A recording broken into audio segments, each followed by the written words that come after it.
Iran imeibua taarifa mpya kuhusu hatima ya marubani wake watatu waliopotea wakati wa operesheni ya kijeshi dhidi ya kituo cha kijeshi cha Marekani cha Al Udeid nchini Qatar mapema mwaka huu, ikidai kuwa marubani hao walinusurika baada ya ndege zao kuanguka na baadaye wakakamatwa na vikosi vya Qatar. Tehran sasa imeiomba kamati ya kimataifa ya Msalaba Mwekundu ICRC kuingilia kati na kusaidia kuhakikisha marubani hao wanaachiliwa pamoja na kupata mawasiliano na familia zao. Jenerali Mohammad Baghzadeh wa jeshi la Iran amesema marubani hao watatu waliotajwa, Javad Saleh, Abdulmajid Dashitian na Omran Behravishan, wamekamatwa mikononi mwa vikosi vya Qatar kwa takribani miezi 6 tangu ndege zao aina Su-24 zilipoanguka wakati wa vita. Katika barua yake kwa ICRC, Baghzadeh amesema Iran inaamini marubani hao walikamatwa wakiwa hai na kwamba tangu wakati huo hawajaruhusiwa kuwasiliana na familia zao. Taarifa hiyo iliyoripotiwa na shirika la habari la Fars inabadilisha kwa kiasi kikubwa simulizi za awali za Iran kuhusu hatima ya marubani hao. Taarifa hiyo inakuja baada ya jeshi la Iran kwa muda mrefu kusema kuwa marubani hao walikuwa hawajulikani walipo. Mwanzoni mwa Agosti, msemaji wa jeshi la Iran Brigadier Mohammad Akraminia alisema mamlaka zilikuwa bado zikifanya uchunguzi kuhusu hatima ya wafanyakazi watatu wa ndege mbili za Su-24 zilizoshiriki katika shambulio dhidi ya Al Udeid huko Qatar, ikiendelea kusema haikuwa taarifa kuhusu walipo marubani hao.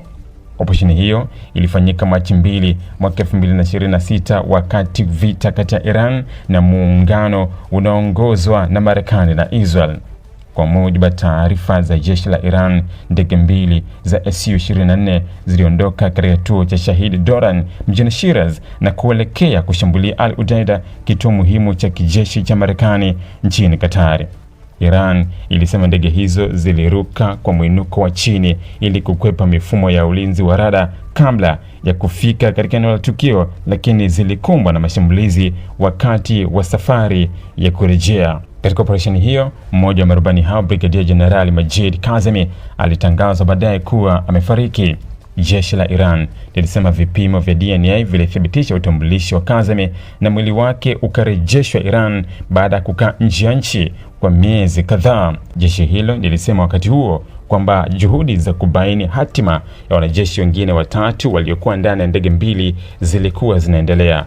Al Udeid ni moja ya vituo muhimu zaidi vya kijeshi vya jeshi la Marekani katika Mashariki ya Kati na ina sehemu za mbele za kamandi kuu ya jeshi la Marekani pamoja na vikosi vya anga na operesheni maalum ya Marekani.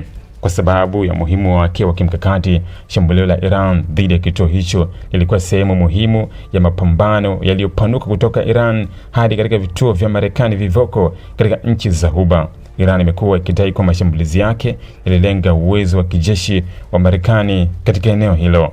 Sasa madai ya Iran kwamba marubani watatu walikamatwa na Qatar yanaweza kuongeza shinikizo la kidiplomasia kati ya Tehran na Doha, hasa ikiwa itathibitika kuwa walinusurika kuanguka kwa ndege zao na wamekuwa kizuizini kwa muda mrefu. Iran imechagua kupeleka suala hilo kwa taasisi ya ICRC, taasisi yenye jukumu la kusaidia watu walioathiriwa na migogoro ya kivita na masuala ya wafungwa waliokamatwa, ikisema kwamba marubani hao wanapaswa kupata haki za msingi za kibinadamu ikiwemo mawasiliano na familia zao. Hata hivyo, kwa sasa madai ya Iran kuhusu kukamatwa kwa marubani hao bado yanahitaji kuthibitishwa kwa kujitegemea. Muhimu zaidi ni kwamba taarifa hii inatofautiana na msimamo uliokuwa umetolewa awali na jeshi la Iran kwamba haikujua walipo marubani hao huko Qatar, na ikisema haina taarifa kuhusu hatima yao. Hivi unajua kwa nini makampuni makubwa duniani hayaachi kujitangaza kila siku, licha ya kwamba tayari yanafahamika? Sasa kama una biashara au kampuni lakini hujitangazi, customers wapya watakujua vipi? Na bila advertising, unategemea kukuza mauzo yako kwa njia gani? Ndio maana Global TV tunakupa nafasi ya kuitangaza biashara yako kwa audience kubwa ndani na nje ya Tanzania kupitia mitandao yetu ya kijamii. Advertising kupitia Global TV inaongeza brand visibility yako, inakufikisha kwa customers wapya na kuongeza nafasi ya bidhaa au huduma zako. Na habari nzuri zaidi, Bei zetu za matangazo ni rafiki, iwe una biashara ndogo, ya kati au kampuni kubwa. Kuna nafasi inayoweza kukufaa. Usiache biashara yako isubiri kugunduliwa. Ipe visibility inayostahili. Anza kutangaza nasi. Wasiliana na Global TV leo na tuipeleke brand yako mbali zaidi.